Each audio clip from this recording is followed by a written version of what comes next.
Your weekly travel and lifestyle plug is back again this week to deliver the freshest trends on the travel front. Coming up, we get creative at one of the hottest eateries in Johannesburg North. Then, we become cowboys for a day at Cowboy Town. And Cape Town reminds us of its splendor through art. If you love a good Western movie, then you have to come here. Cowboy Town in Krugersdorp has more than 50 Western-themed shops and everything antique. Something to add on to your holiday to-do list. So what is Cowboy Town and how long has it been in existence? So we've been here since October 2018 about. There's lots of different antique and art shops. It's basically a cowboy town where a family can just come and relax.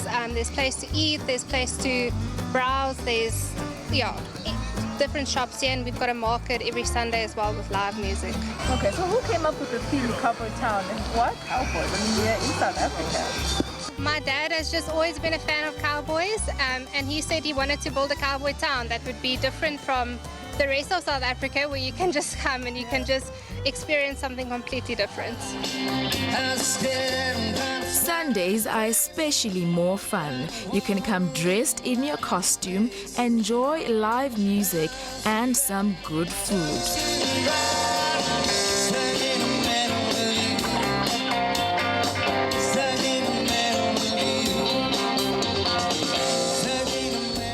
We caught up with a leather expert. Now we know that cowboys are very big on leather. Please tell us what kind of items you have in the shop and what kind of leather you use. Thank you very much.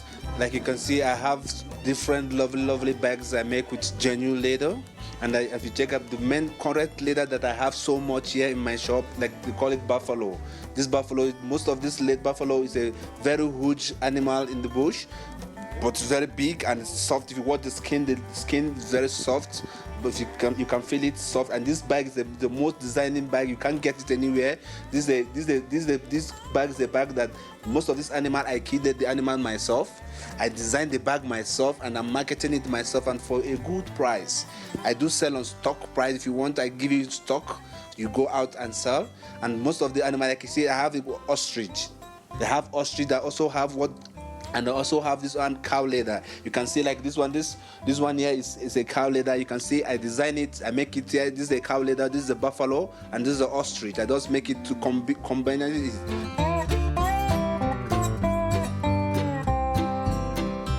We prepare all kinds of family-owned foods. We've got like breakfasts, your cowboy breakfast, cowgirl breakfasts, and we also do ice binds, steaks, and all that type of thing. So it's your hearty cowboy meal. What's a cowboy breakfast? A cowboy breakfast is your 2 eggs, it's your baked beans. Obviously, cowboys like baked beans.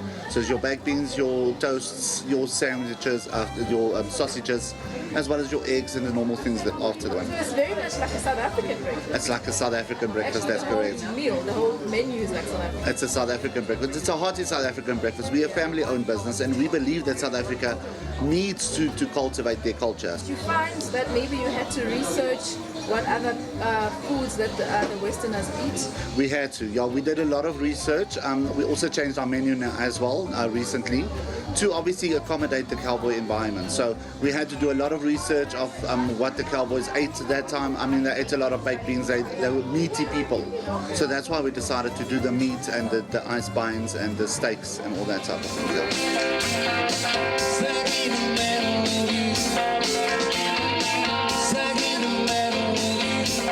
So you guys won the competition? Yes. Yes, Cowboy Town. Awesome. So please tell me about your outfits. Where do you get these outfits? Well, we hired them from Hollywood Costumes right here in Krugersdorp. They've got a wide variety of different culture clothes and for themes. So yeah, we decided to dress up as Native Americans for Cowboy Town. And not cowboys. I'm not a cowgirl and he's not a cowboy. This is like an Indian. Indian, Yeah, it's a yes. Native American, yeah. So go on and take a drive to the Wild Wild West.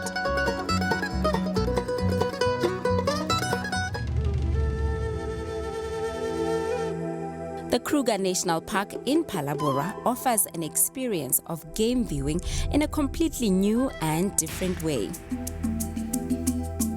The boat safaris on the magnificent Oliphants River allows for close proximity encounter of animals that come to the riverbank to drink water.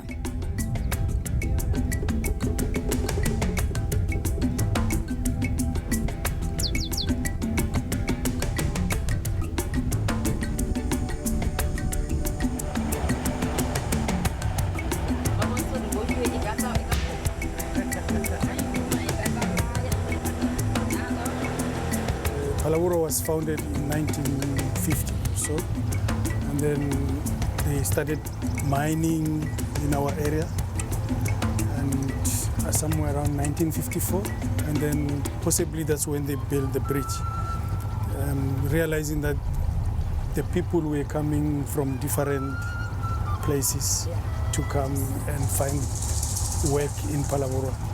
And then seeing that they will need water through the mines, and obviously the people who are coming in, then that's when they decided to build the bridge or the dam wall to make this dam look like this, what it is today.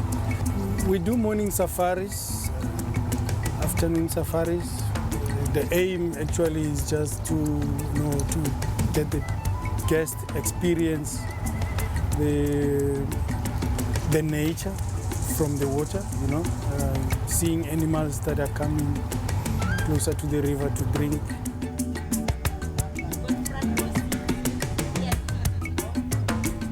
The top deck is ideal for photographers and birding enthusiasts while gazing at an excellent unspoiled view of the Greater Kruger National Park.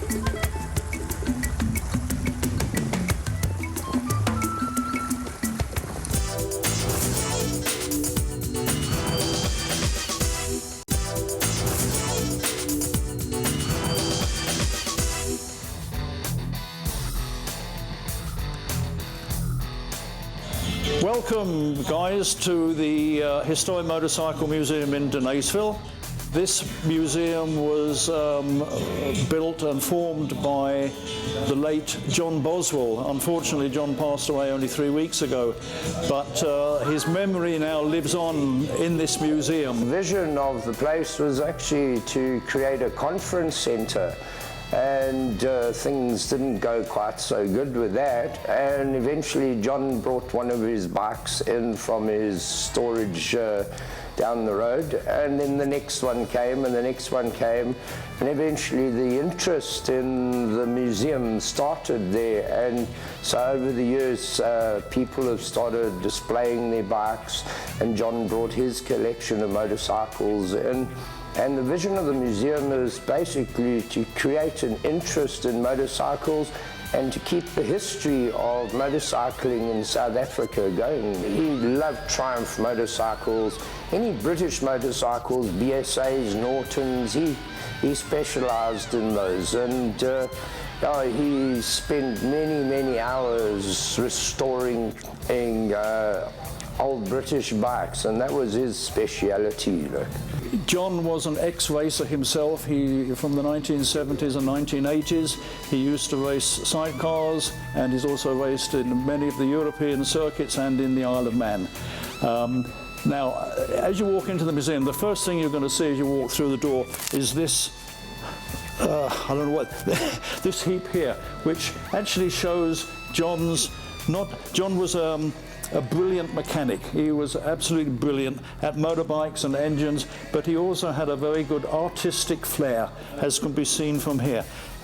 This contraption is a Triumph Bonneville engine, but I mean the fuel tank here is a fire extinguisher. He's got his ashtray on here. This is the clutch off a car. The gears are spanners. On the other side of here, he's got a double-barreled shotgun, and he's got a pistol up here. Everything is made from bits and pieces that he's found lying around. Also, besides the look of the appearance of this thing, it does work and it goes on the road. This particular machine here was owned by a gentleman called Des Pistorius. He was famous among all the bikers for attending all of the rallies in South Africa, and he was also famous for not only attending the rallies, but everywhere he went he took his dog with him, and the dog used to sit on the tank here. Here we have the oldest bike we've got in the museum. It's a 1915 Autoped. It's got a tiny little engine which runs on the front wheel. Here we have what they call speedway bikes, which speedway is rather like flat track racing. It goes around an oval circuit, and these particular bikes, this one is made by a company called Godden. This one down here is a Jawa. They date back to the 60s. The incredible thing with these motorbikes is they have an acceleration which is faster than a Formula One motor car.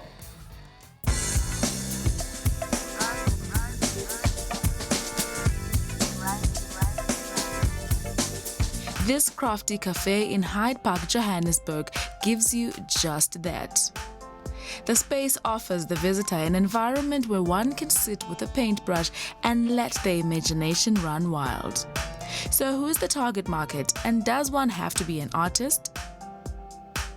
Welcome to the Colour Cafe. Nice to meet you, Nadia. Thank you so much for coming through. We do bridal showers, corporate team buildings, 21st birthdays we've done, 25th birthdays. I've had a 40th, I've had a 50th.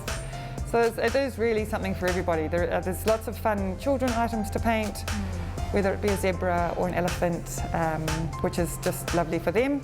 And then there's also the lovely useful items for the big people with the mugs, which are very popular. So you literally paint your own mug and you can drink your own coffee, out of your own mug, which is just so nice. Oh, that's awesome. Yeah. Okay, so is it all ceramics? So like I'm worried about my child. Yes. You're not going to break it, don't you have like plastic stuff? No, it is all ceramics. So there is that risk, obviously, with the younger ones for breakages. But having said that, in all the years I've been here, we haven't had that many breakages. Obviously, it does happen, and accidents happen, and they happen at your home as well. So it is the nature of the pieces that are breakable, but. Yeah, we're careful with them. I always push them to the middle of the table so they're not too close to the edge, then when I get knocked off. So I'm quite aware of the younger children when they are painting, that they are just sort of careful, and I think the parents also have that awareness as well, and just are so aware that they must be careful. So where do we start? Okay, so we've poured some paints. Are you wanting to do a background colour, or do you want this? If you don't paint it, it will be glazed white, like white.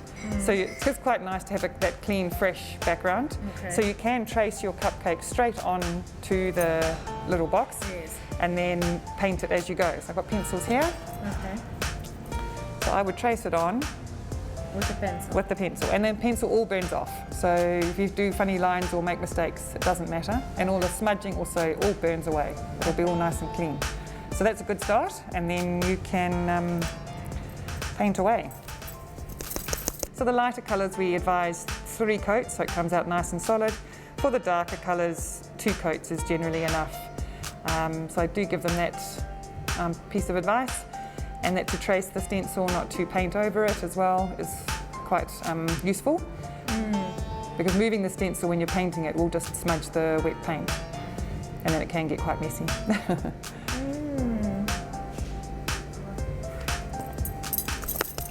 But you obviously need to have some experience with the paintbrush. Not even. No, I don't think so. A lot of people claim there's not a creative bone in my body. What do I do? Yes. I'm like, we've got stencils, which is it's very helpful for them, and they love that. And then just sort of painting in between. And that's going to burn off, so it doesn't matter. It's more of a relaxed environment. There can be with the corporate team buildings, they can have a bit of a laugh, and they'll show their mugs and be not really competitive per se, but like, look at me, kind of. It's more of a fun thing as against a competition. But it really is a very, very vibey, happy, creative space. A lot of people come here for like therapy almost. It's just time out of the busy world out there, and we lend ourselves to a lovely space to just be, you know, me time or friends time, family time, grandparents and children time. Yeah, something for everyone. So if I come here and I pick, can I take it home immediately? No, unfortunately not. It's not instant satisfaction, I'm afraid.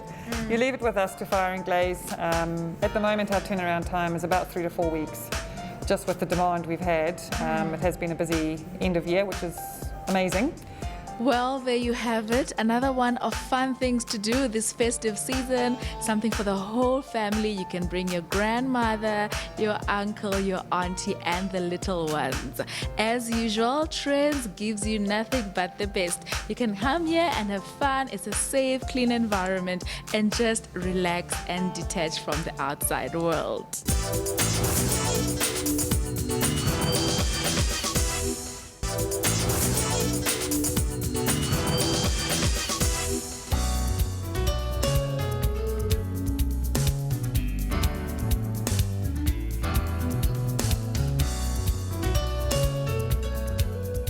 Cape Town, the best place for a beach vibe, cool people, and world-class art. Today, I'm getting up close and personal with Marco Olivier. He's literally giving Cape Town the face. Big face, that is. Let's go. I've seen this on Instagram, but most importantly, I think South Africa has seen the big face. Is that what you're known for mostly as an artist? As an artist, we find ourselves doing lots of different things. Obviously, you find sometimes a niche of something that makes that you resonate with, and I think faces and the human expression, and what we're currently going through, you know, as COVID, it shows a lot in the faces. You know, I wanted to depict something that's more peaceful, something that gives us a little bit more joy in our homes. What inspired the face more than anything? It's probably the fact that it's so close to home. It's who we are in so many different ways. That's why they present themselves in so many different ways. And it's not a mix of all the people that it takes to make this country as beautiful as what it is. So you'll see a lot of the arts so diverse, and it's got all the different cultures that's mixing in and out of it, you know what I mean? Your career spans over 10 years and you've always done meticulous work. What do you think sets you apart from everybody else that's done sculpting and as versatile as you are?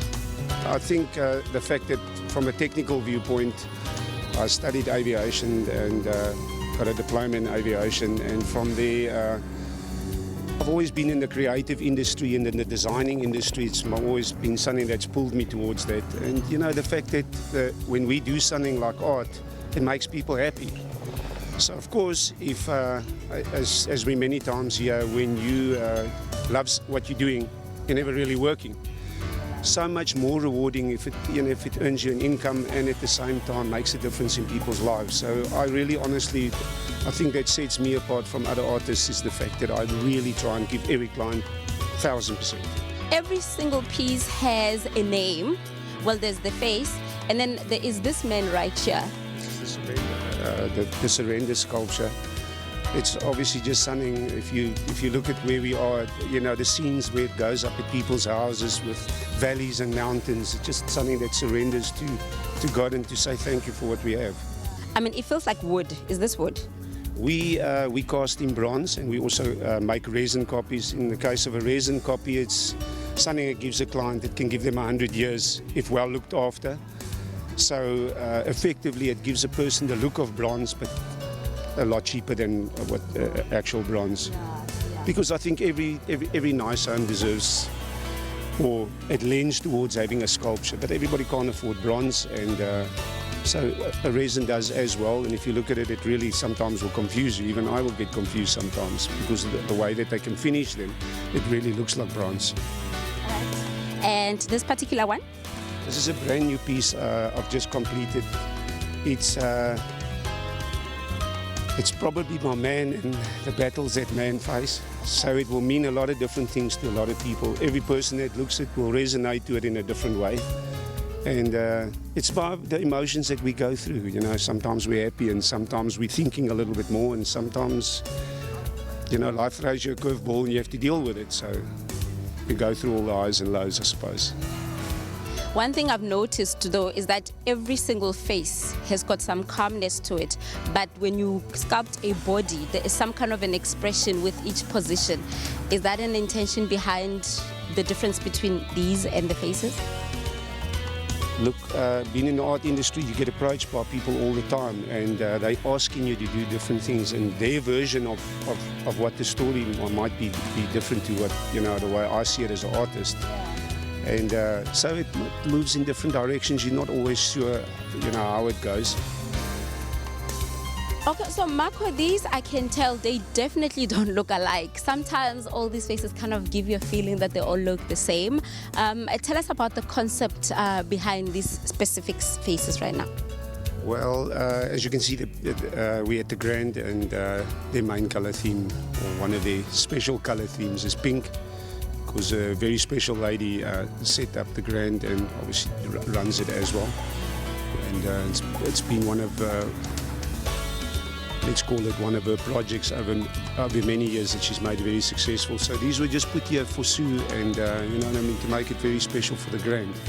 I just want us to try one last thing before we head out to your studio. This is I'm gonna pull a face, and then this is the face. So do you have a face that you would like to give the face? The face.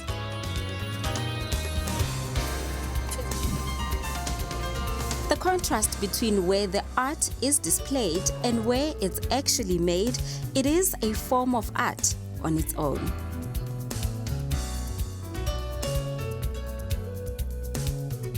This is just a sample wall that when clients come and see us, they can see what all that we offer and how many different